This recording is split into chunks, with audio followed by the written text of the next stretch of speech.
Hello. അപ്പോൾ എല്ലാവർക്കും പുതിയൊരു വീഡിയോയിലോട്ട് സ്വാഗതം. അപ്പോൾ ഞാൻ തലേദിവസം കുതിർത്ത് വെച്ച കടലയാണ്. അതിലേക്ക് കുറച്ച് സവാളയും കടല കുറച്ചായതുകൊണ്ട് ഞാൻ കുറച്ച് ഗ്രീൻ പീസും കൂടി ഇട്ടിട്ടുണ്ടായിരുന്നു. അതിലേക്ക് കുറച്ച് സവാള, 2 സവാള, 2 പച്ചമുളക്, അല്പം മഞ്ഞൾപ്പൊടി, ഉപ്പ് ഇത്രയും കൂടെ ചേർത്ത് ഞാനൊന്ന് വേവിക്കാൻ വെച്ചു. അപ്പോൾ അതൊന്ന് 2-3 വിസിൽ കേട്ട് വെന്തിട്ടുണ്ട്.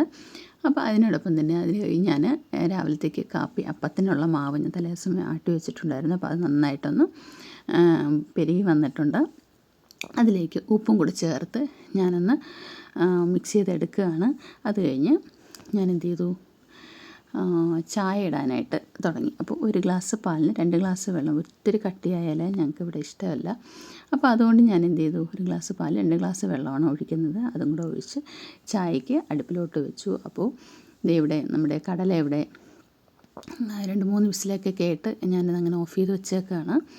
അപ്പോൾ ആ സമയം കൊണ്ട് തന്നെ നമ്മുടെ ചായ ഇവിടെ റെഡി ആയിട്ടുണ്ട്. ചായ ഇനി നമ്മുടെ മോൾക്ക് 6:30 അവൾക്ക് 7 മണിയാകുമ്പോൾ അവൾക്ക് പോകണം. അപ്പോൾ അതിന് വേണ്ടിയിട്ട് ഞാൻ പെട്ടെന്ന് മോൾക്കുള്ള ചായ ഒന്ന് റെഡിയാക്കി പഞ്ചസാരയൊക്കെ ഇട്ടു കൊടുത്തു. ഇനി അവൾക്ക് 2 അപ്പവും കൂടെ ചുട്ട് നമ്മുടെ കടലയും ഒന്ന് റെഡിയാക്കി എടുക്കണം. അപ്പോൾ അതിന് വേണ്ടിയിട്ട് ഞാൻ പാത്രം അടുപ്പിൽ വെച്ച് കുറച്ച് കടുക് പൊട്ടിച്ചതിന് ശേഷം കറിവേപ്പില ഇട്ടു. ഇഞ്ചി, വെളുത്തുള്ളി ഇത്രയും കൂടെ ഒന്ന് മിക്സ് ചെയ്തതിന് ശേഷം നമ്മൾ വേവിച്ച് വെച്ചിരിക്കുന്ന കടല ഇട്ട് അതൊന്ന് തിളപ്പിച്ചെടുത്തു. കുറച്ച് മസാലയും കൂടെ ചേർത്തിട്ട് ഒന്നങ്ങ് മാറ്റി വെച്ചു. അപ്പോൾ നമ്മുടെ കടലക്കറി ഇവിടെ റെഡി ആയിട്ടുണ്ട്. ഇനി ഞാൻ 2-3 അപ്പം ഒന്ന് ചുട്ടെടുക്കുകയാണ്. അപ്പോൾ അവൾക്ക് കൊണ്ടുപോകാനും കൂടെ കാപ്പിയാണ് കൊണ്ടുപോകുന്നത്. അപ്പോൾ അതിന് വേണ്ടിയിട്ട് ഞാൻ ഒരെണ്ണം അവൾക്ക് ചുട്ട് കാപ്പി കൊടുത്തു. പിന്നെ ഇത് അവൾക്ക് കൊണ്ടുപോകാനായിട്ടുള്ള ടിഫിനും കൂടി ഞാൻ റെഡിയാക്കി. ഒരു 3 ഇതുപോലെ കട്ട് ചെയ്തങ്ങ് വെച്ച് കൊടുത്തു കഴിഞ്ഞാൽ കഴിക്കാൻ എളുപ്പമാണ്. അപ്പോൾ അങ്ങനെ അതും ഒന്ന് റെഡിയാക്കി അവളുടെ ടിഫിനും ഒന്ന് റെഡിയാക്കി വെച്ചു. അപ്പോൾ രാവിലത്തെ ചെറിയൊരു പരിപാടി അങ്ങ് കഴിഞ്ഞു.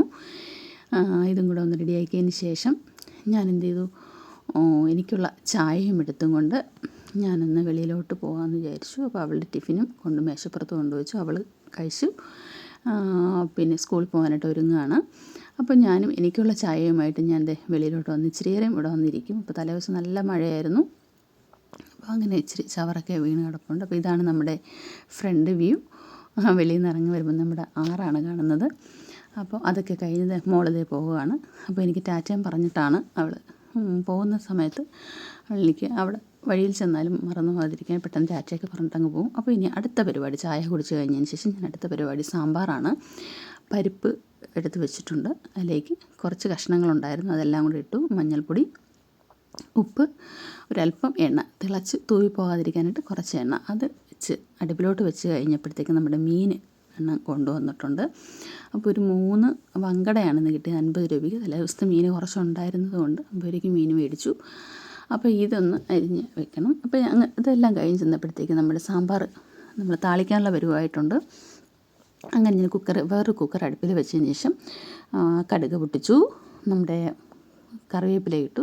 ഞാൻ ഇതുപോലെയാണ് സാമ്പാർ ഉണ്ടാക്കുന്നത്. പെട്ടെന്ന് തന്നെ റെഡിയാക്കി എടുക്കാൻ പറ്റും. വെണ്ടയ്ക്ക ഒന്ന് വഴന്ന് വരുന്ന സമയത്ത് മുളക് പൊടി, മല്ലിപ്പൊടി, അല്പം മഞ്ഞൾപ്പൊടിയും കൂടെ ചേർത്ത് നന്നായിട്ടൊന്ന് മിക്സ് ചെയ്യും. നന്നായിട്ടൊന്ന് കരിഞ്ഞു പോകാത്ത രീതിയിലൊന്ന് പിന്നെ പച്ചമുളകൊക്കെ മാറത്തക്ക രീതിയിലൊന്ന് മിക്സ് ചെയ്തെടുക്കും. മിക്സ് ചെയ്തതിന് ശേഷം ഞാൻ രണ്ടാമതാണ് ടൊമാറ്റോ, നല്ല പഴുത്ത ടൊമാറ്റോയും കൂടെ ഇട്ടൊന്ന് നന്നായിട്ടൊന്ന് ഇളക്കിയതിന് ശേഷം കുറച്ചത് വേകാനായിട്ട് കുറച്ച് ഉപ്പും കൂടെ ഇട്ട് കുറച്ച് വെള്ളവും കൂടെ ഒഴിച്ച്, ചൂടുവെള്ളമാണ് ഞാൻ ഒഴിക്കുന്നത്. അപ്പോൾ പെട്ടെന്ന് നമുക്ക് വെന്ത് കിട്ടും.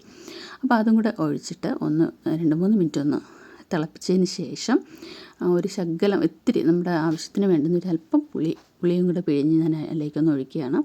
അതും കൂടെ ഒഴിച്ചിട്ട് നല്ലതായിട്ട് അതൊന്ന് വെന്ത് വന്നതിന് ശേഷം നമ്മൾ നേരത്തെ കുക്കറിൽ മാറ്റി വെച്ചിരിക്കുന്ന സാമ്പാറിൻ്റെ കഷ്ണങ്ങളില്ലേ, പരിപ്പും എല്ലാം കൂടെ ഇട്ട് വേവിച്ചത്, അതും കൂടെ ഇട്ട് നന്നായിട്ടൊന്ന് ഉപ്പ് നോക്കിയിട്ട് നല്ല രീതിയിലൊന്ന് തിളപ്പിച്ചെടുക്കുക. ആവശ്യത്തിന് വെള്ളമൊക്കെ ഒഴിച്ച് നമ്മുടെ പാകത്തിനനുസരിച്ചുള്ള കട്ടിക്ക് വെള്ളമൊക്കെ ഒഴിച്ചതിന് ശേഷം അല്പം തിളച്ച് വരുന്ന സമയത്ത് ഒരല്പം കായപ്പൊടിയും കൂടെ, കായപ്പൊടി ഒന്നും ഒത്തിരി ആയി പോകരുത്, കുറച്ചേ ഇടത്തുള്ളൂ ഞാൻ. അതും കൂടെ ഇട്ട് ഒന്ന് വയ്ക്കും. ഇതിനിടയ്ക്ക് ഞാൻ വെളിയിലത്തെ അടുപ്പ് കത്തിച്ചു, കഞ്ഞിക്കുള്ള അടുപ്പ്. അപ്പോൾ വെള്ളം തിളയ്ക്കാറായി വരുന്നുണ്ട്.